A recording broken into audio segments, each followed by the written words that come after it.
Tô nem aí pra você e suas vidinhas chatas, porque eu vou me divertir muito no banheiro. Beijinho. Puta! Eu já tomei 6 analgésicos e uma garrafa de café. Eu não faço ideia do porquê eu tô aqui. Está aqui por você.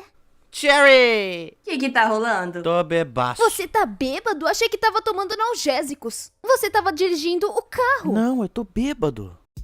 Aí os meninos chegaram no meu AP e eu estava de roupão. E eu visto apenas o roupão. E eu disse, por que não entrou no meu quarto enquanto eu monologo? E eles disseram, onde está a cama? E eu disse, a cama está logo aqui. E eles disseram, podemos sentar na cama? E eu disse, sim, mas é um caríssimo linho japonês. E eles disseram, mas nem sequer é macia. E eu disse...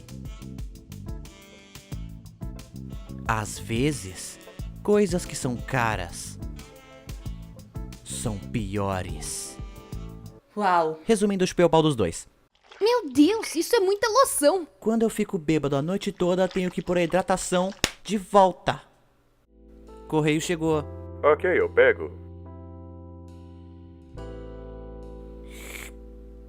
Tá, eu pego.